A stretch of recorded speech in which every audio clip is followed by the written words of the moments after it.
और बाद सबसे बड़ी टक्कर में आक्रांता गाजी से मोहब्बत, राजा सुहेलदेव से अपनी नफरत की।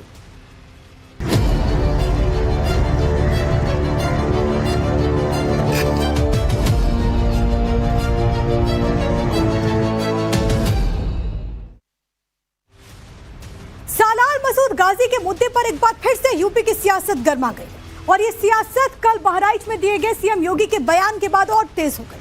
सालार मसूद गाजी को सीएम योगी ने आक्रांत और माफिया करार दिया और इसके बाद एआईएमआईएम भड़क गए। एआईएमआईएम के यूपी अध्यक्ष शौकत अली को सीएम योगी का बयान इतना नागवार गुजरा कि उन्होंने सोशल मीडिया प्लेटफॉर्म एक्स पर न सिर्फ सालार मसूद गाजी माफिया का बचाव किया बल्कि उल्टा राजा सुहेलदेव को लेकर विवादित टिप्पणी कर दी। शौकत अली ने लिखा कि राजा सुहेलदेव का भारत की आजादी या राष्ट्र निर्माण में कोई योगदान नहीं था और सीएम योगी सालार मसूद गाजी के इतिहास को लेकर गलत बयानी कर रहे हैं। पहले आपको सुनवा देते हैं कि आखिरकार सीएम योगी ने सालार मसूद गाजी को लेकर कहा क्या था। महाराज सुहेलदेव का भव्य स्मारक बहराइच के उस स्थान पर बना है। भीड़ अब ठीक उल्टा महाराज सुहेलदेव के स्मारक में जाती है, सालार मसूद की उसमें कोई झांकने भी नहीं जाता है। इस सालार मसूद किसी माफिया से कम नहीं है। जो माफिया अभी मिट्टी में मिले हैं उन्हीं का एक रूप था और सालार मसूद भी भारत को लूटने के लिए उस समय आया था। ये वही करता था उस समय भी। एक सोमनाथ के मंदिर को ही नहीं तोड़ा था, अयोध्या में राम जन्मभूमि को भी इसी व्यक्ति ने क्षतिग्रस्त किया था पहली बार। महाराज सुहेलदेव ने उसको मारा ही नहीं, वह मौत मारा था जो इस्लाम में सबसे खराब मानी जाती है। आग में गरम लोहे के तवे को रख करके उसमें बांध करके जलाया था उसको और माना जाता है कि इस्लाम में इस प्रकार की मौत जहन्नुम में जाने की गारंटी होती है और जहन्नुम में भेजने की गारंटी महाराज सुहेलदेव ने सालार मसूद को दी थी। और जब तक अत्याचारी के साथ इस प्रकार का व्यवहार नहीं करेंगे तब तक वह भारत की संस्कृति पर इसी प्रकार का वो प्रहार करता रहेगा। और सीएम योगी के इसी बयान के बाद एआईएमआईएम को इतना गुस्सा आया कि उसके प्रदेश अध्यक्ष शौकत अली ने पोस्ट किया है और उनका ट्वीट क्या कहता है वो आप जरा देखें। वो लिखते हैं कि राजा सुहेलदेव का देश की आजादी या भारत निर्माण में योगदान नहीं।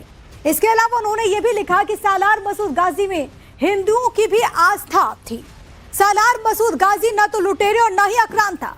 सालार मसूद गाजी का गलत इतिहास सीएम योगी बता रहे हैं, ये कहना है यहाँ पर यूपी एआईएमआईएम प्रदेश अध्यक्ष शौकत अली का। और उनके इस पोस्ट से जैसे ही सोशल मीडिया पर वायरल हुई सियासत तेज हो गई। बीजेपी के साथ साथ सुहेलदेव भारतीय समाज पार्टी ने भी सीधा वार किया है, आपको सुनवाते हैं।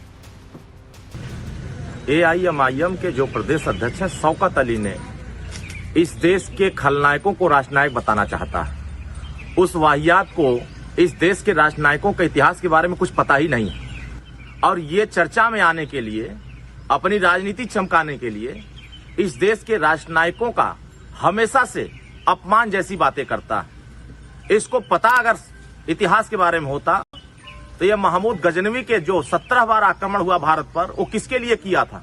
इस देश के मंदिरों को लूटने के लिए, इस देश के किले खंडहर को तोड़ने के लिए, इस देश की सनातन परंपरा को खत्म करने के लिए।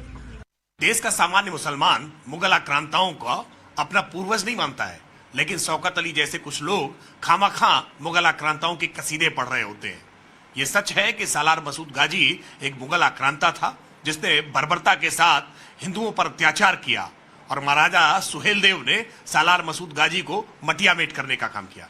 लेकिन जानबूझ करके गलत इतिहास बताने का क्रम लंबे समय तक वामपंथी इतिहासकारों ने किया और अभी भी उसका हवाला दे करके शौकत अली लोगों को भड़काने की चेष्टा कर रहे हैं। ऐसे लोगों पर कठोरता से कार्रवाई होनी चाहिए। तो आज हम इसी पर चर्चा करने वाले हमारे साथ एक खास मेहमानों का पैनल जुड़ेगा। हमारे साथ अरुण राजभर सुहेलदेव भारतीय समाज पार्टी से जुड़ेंगे, दानिश अजीज भी हमें ज्वाइन करेंगे, नेता एआईएमआईएम के। इसके अलावा रवनीश वत्स जो कि आपको स्क्रीन पर नजर आ रहे राजनीतिक विशेषज्ञ के तौर पर हमारे साथ इस वक्त मौजूद है। रवनीश जी, आपका स्वागत करते हुए, लेकिन यूपी में आपको क्या नजर इस वक्त आ रहा है? बार बार में हर बात पे ऐसी कोशिश की जा रही है कि कहीं ना कहीं महिमा मंडन हो, इसके क्या मायने और क्या कोशिश है रवनीश जी?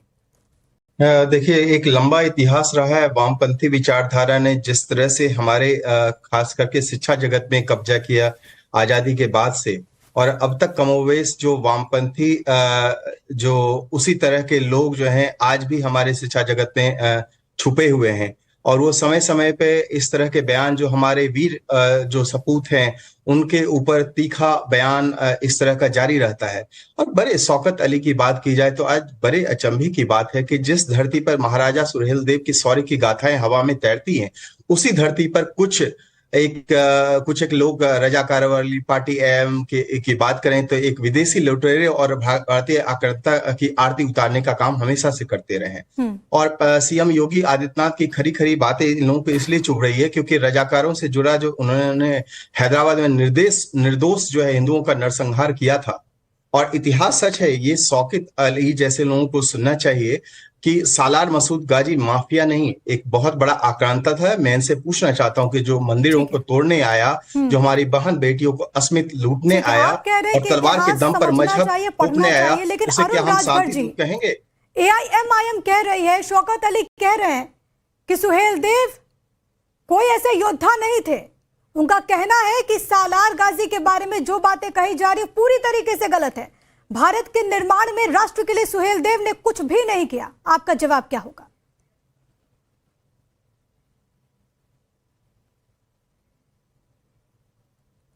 अरुण जी, ऐसा है, देखिए बात ये है कि जिनको इतिहास के बारे में पता नहीं होता है, जिनको इस देश की संस्कृति के बारे में पता नहीं होता है, ऐसे वाहियात व्यक्ति हमारे इतिहास को पढ़ने की जरूरत है।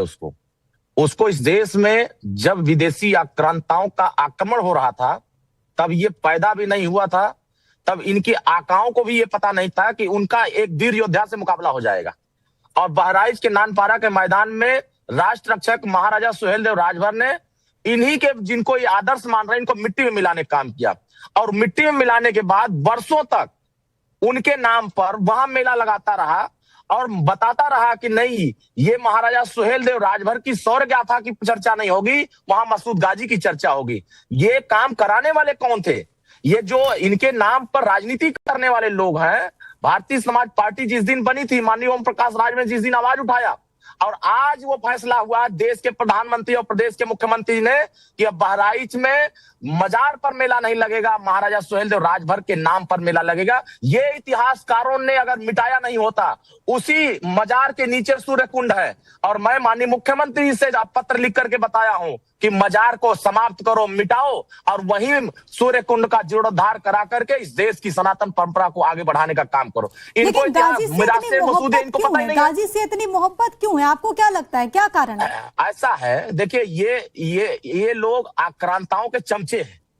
ये बाबर को अपना आदर्श मानते हैं, ये औरंगजेब को अपना आदर्श मानते हैं, ये भारत में खाते हैं, भारत के राष्ट्र नायकों की रक्षा से सुरक्षित रहते हैं, भारत के लोगों की रक्षा से ये देश में बोल पाते हैं। अगर इनको इतना ही औरंगजेब, बाबर और विदेशी आक्रांताओं की चिंता है तो इनको भेज दीजिए ईरान में, इनको भेज दीजिए इजराइल में, इनको भेज दीजिए, अपने आप इनका बुद्धि ठीक हो जाएगा। मैं तो कह रहा हूं कि ऐसे पागल लोगों को जेल की सलाखों में बंद कर दीजिए और इनको इतिहास पहुंचा दीजिए कि आप जेल की सलाखों में इतिहास पढ़ो, तब जाकर के आपको पता चलेगा कि राष्ट्र नायक महाराजा सुहेलदेव राजभर की क्या योगदान था। 585 राजाओं में 165 राजा राजभर समाज के पूरे देश में रक्षा कर रहे थे। 157 वर्ष तक कोई इस देश पर आंख उठा नहीं पाया। इस देश में गजेटियर इस बात को मानता है, आईने अकबर इस बात को मानता है, मिराते मसूदी इस बात को मानता है, तमाम इतिहासकार इस बात को मानते हैं। लेकिन ये पागल शौकत जैसे लोगों को समझ में नहीं आता है। तो ऐसे लोगों पर तो कार्रवाई करनी चाहिए, क्योंकि ये सब समाज में नफरत फैलाना चाहते हैं। दानिश जी मुझे स्क्रीन पर नजर आ रहे हैं। दानिश जी, ऐसे राष्ट्र नायकों का एआईएमआईएम का आदर्श कौन है? औरंगजेब, बाबर या सालार मसूद गाजी? कौन है आपका आदर्श? आदर्श हमारे लीडर बैरिस्टर असदुद्दीन अवैसी साहब है। ये पार्टी उनकी है और उन्हीं के हिसाब से ये पार्टी चलती है। आप जिनके नाम ले रहे हैं वो लोग कौन है, क्या है, इस पे नहीं बहस तो वैसे साहब तो ये नहीं कहते होंगे कि राजा सुहेलदेव पर आप सवाल उठाइए, वो कहते हैं क्या? ये औरंगजेब को अपना आदर्श मानते हैं दानिश जी, ये बाबर को अपना आदर्श मानते हैं। सुने नहीं, फिर से बोलिए मैडम। नहीं तो ओवैसी जी कहते हैं क्या आपसे किस महाराजा सुहेलदेव पर सवाल उठाइए, ये कहिए कि राष्ट्र में उनका कोई योगदान नहीं था। इस देश में योगदान हम सबका है मैडम, 140 करोड़ देशवासियों का योगदान है इस देश में मैडम। अगर आप कोई हमें बार बार बोलेगा ये औरंगजेब का देश है, आप पाकिस्तान चले जाओ, इंडिया चले जाओ, जिस पार्टी में आप मुसलमान हो, हो, तो उस पार्टी के प्रदेश अध्यक्ष को ये बात नहीं समझा पाते हो कि इस देश में महाराजा सुहेलदेव राजभर इस देश में 157 वर्ष तक इस देश की रक्षा किए। सोमनाथ मंदिर को लूटने वाले को आदर्श बताओगे? इस देश में अयोध्या में भगवान राम का मंदिर तोड़ने वाले को आदर्श बताओगे कि ये हमारे महान है? ये देश के देशद्रोही आप जिस राम मंदिर की बात कर रहे हो, आप जिस राम मंदिर की बात कर रहे हो, उस राम मंदिर को धोखे से बनाया गया है। गद्दारों उस को, राम मंदिर को धोखे से बनाया गया है। आक्रांताओं को राम कभी मंदिर देश को के धोखे लोग से अपना बनाया आदर्श गया नहीं है। मानेंगे और तुम्हारे जैसे चमचे आदर्श मानेंगे औरंगजेब का। अगर ऐसे लोग राम मंदिर को धोखे से बनाया गया है। प्लीज ऐसी चर्चा नहीं, इसकी मैं अनुमति नहीं दूंगी। पूरे कोर्ट में पूरी प्रक्रिया हो चुकी है सर, प्लीज उससे ऊपर निकलिए, उससे ऊपर निकलिए। दानिश जी, AIMIM अपना स्टैंड क्लियर करे ना।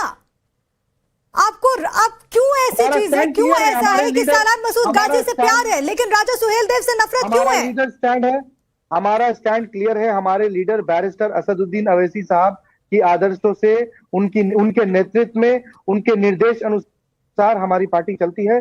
और ऑल इंडिया मजलिस वो आपको निर्देश देते कि राजाओं पर, योद्धाओं पर आप सवाल उठाइए? बिल्कुल भी नहीं, बिल्कुल भी नहीं। हमारे तो शौकत अली को बताइए ना, शौकत अली को बताइए ना। आप कह रहे हैं कि जो असदुद्दीन ओवैसी निर्देश देते वही होता है। अब शौकत अली ने जो पोस्ट किया तो उसमें तो उनकी हामी होगी। बोलिए, लाइन से अलग कर रहे हैं बात, बोलिए। शौकत अली अलग स्टैंड ले रहे हैं, ये पार्टी का स्टैंड नहीं है, कहिए। साहब हमारे प्रदेश के अध्यक्ष हैं, उन्होंने अगर ये बोला है तो वो जरूर, जाहिर सी बात है, उस बात में उनकी कोई लॉजिक होगी, उन्होंने तभी बोला है। वो बात चलिए ठीक है, सामने आ आप जाएगी। लॉजिक बता दीजिए, क्या लॉजिक है? लॉजिक गिना दीजिए दानिश जी, लॉजिक गिना दीजिए। लॉजिक बताओ, कौन सा लॉजिक? तो लॉजिक जरूर आएगी आपके सामने। शौकत अली साहब ने अगर बोला है ये बात, तो ऑब्वियसली ये बात वो अपने हिसाब से आपको समय अनुसार जवाब जरूर मिलेगा। ये आरएसएस और बीजेपी के लोग जवाब थोड़ी ना दे पाएंगे, इनकी औकात ही नहीं है कि हमारे नहीं, ऐसे शब्दों का इस्तेमाल मत कीजिए, ऐसे शब्दों का इस्तेमाल मत कीजिए। ऐसा है कि ये जो एमआईएम का नेता है, इनका प्रदेश अध्यक्ष कुछ भी बोले, अभी बोल दो किसी मजार के बारे में। देखिए, बात है कि औकात, अरुण जी, मैं आ रही हूँ आपके पास। रमनीश जी, जहां तक ऑल इंडिया मजलिस इत्तेहादुल मुस्लिमीन की बात करें तो औकात तो इतनी उनकी भी नहीं है। देखिए, चाहे बख्तियार खिलजी की बात करें, चाहे हम टीपू सुल्तान की बात करें, चाहे बाबर की बात करें, हुमायूं की बात करें, औरंगजेब की बात करें, इस सब के सब इनके आका हैं और ये सब जो है इनको ये पूर्वज मानते हैं। क्योंकि ऑल इंडिया मजलिस इत्तेहादुल मुस्लिमीन बैरिस्टर साहब, जिनको ओवैसी कहते हैं, भारत माता की जय नहीं के नारे नहीं लगाएंगे, वो जय फिलिस्तीन के नारे लगाते हैं। और यहाँ पे राजा सुहेलदेव का जो योगदान है वो हमारी रियासत, खास करके देखा जाए देश के राजाओं को जोड़ने का काम किया, वो बहुत ही निर्दयी शासक रहे, उनका एक बहुत बड़ा योगदान है। लेकिन आक्रांता के रूप में जो गाजी है इनको ये आका मानते हैं। और बात करें कि शौकत अली ने कहा कि महाराजा सुहेलदेव का कोई भारत के योगदान नहीं है, तो मैं ये धृष्टता और पूर्ण रूप से धृष्टता की पराकाष्ठा कही जाएगी। अगर बहराइच के मैदान में महाराजा सुहेलदेव ने उस मजहबी उन्मादी का संहार ना किया होता तो तुम आज जो है ना अपने क्या कहते हैं अपनी पहचान के लिए तरस रहे होते। महाराजा सुहेलदेव इस राष्ट्र के बहुत बड़े रक्षक के रूप में थे। उन्होंने सिखाया कि जब धर्म पर संकट आए तो आक्रांताओं और लुटेरों को संहार किया जाता है और इसको कब्र में भेजने का भी काम उन्होंने किया। ऑल इंडिया मजलिस इत्तेहादुल मुस्लिमीन की बातें, तुम्हारी पार्टी का इतिहास कासिम रिजवी और रजाकारों के खून से सना है, तुम कभी वफादार नहीं रहे। पर्सनल अटैक मत कीजिए प्लीज, उसे थोड़ा पूरी तरह से सहानुभूति हमेशा गजनी, गौरी और मसूद जैसे लुटेरों के साथ रही।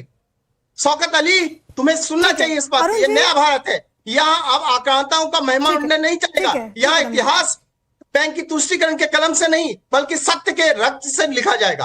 और मुझे लगता है कि योगी आदित्यनाथ सीएम साहब ने हमारे इनको अच्छी तरह से चेतावनी दी है। वो करोड़ों सनातनियों की मन की बात है। महाराजा सुहेलदेव हमारे नायक है, मसूद गाजी एक खलनायक था और रहेगा। अगर तुम्हें आक्रांताओं से इतना ही प्रेम है तो याद करना होगा, सुहेलदेव की वंशजों की धरती है, यहाँ गाजी बनकर आने वालों का हश्र जो है बहराइच जैसे ठीक है, दानिश जैसे ही होता है। मैं आ रही हूँ, दानिश जी जवाब दीजिए, आक्रांताओं से इतनी मोहब्बत क्यों है AIMIM को? जिन्होंने मंदिरों को तोड़ा उससे इतनी मोहब्बत क्यों है? उनका महिमा मंडन क्यों देश में? क्या एक खास वोट बैंक साधने के लिए कुछ भी किया जाएगा? बिल्कुल भी नहीं। हम बीजेपी और आरएसएस के मुद्दों पे लाइन पे नहीं चलते मैडम।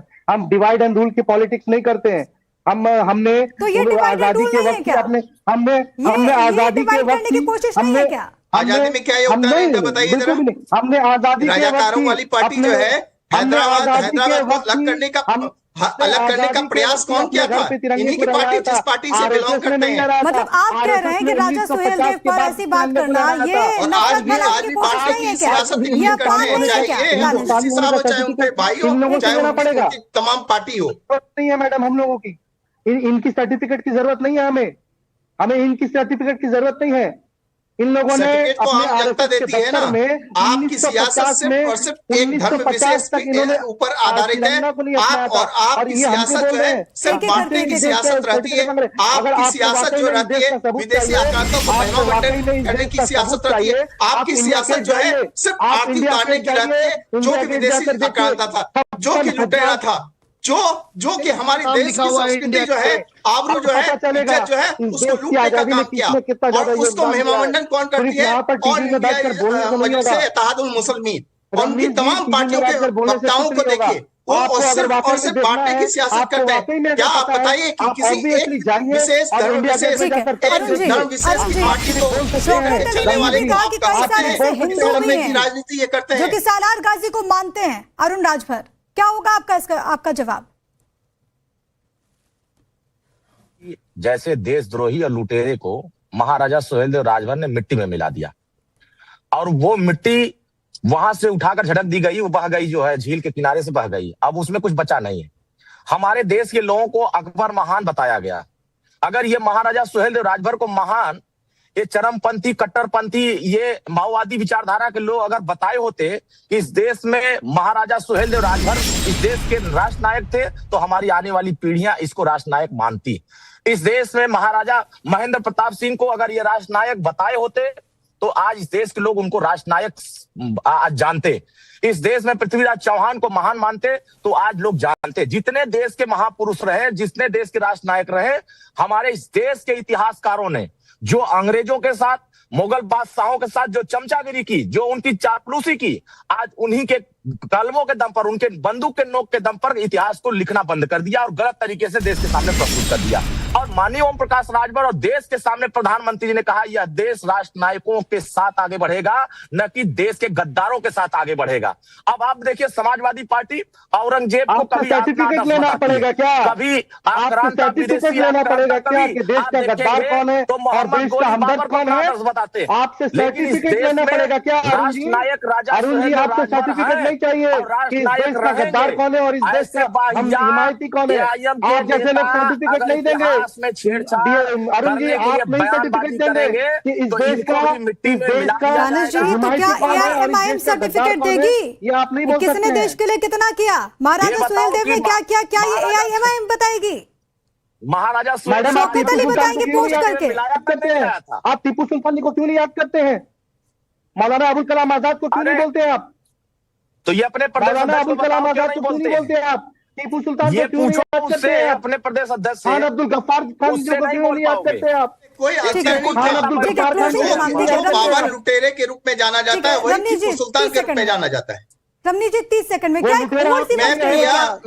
मैंने कहा ना, मैंने आपको पहले गाजी वो लुटेरा आपके प्रिया जी, मैंने आपको पहले ही प्रिया जी, मैंने आपको उदाहरण दिया था कि टीपू सुल्तान को ये लोग अपना पूर्वज मानते हैं, लेकिन कभी भी ऑल इंडिया मजलिस इत्तेहादुल मुस्लिमीन छत्रपति शिवाजी महाराज का नाम नहीं लेता है, महाराणा प्रताप नहीं, महाराजा सुहेलदेव का नाम नहीं लेता, सम्राट की इजाजत देता है। आप सभी का बहुत धन्यवाद हमारे साथ इस चर्चा में शामिल होने के लिए।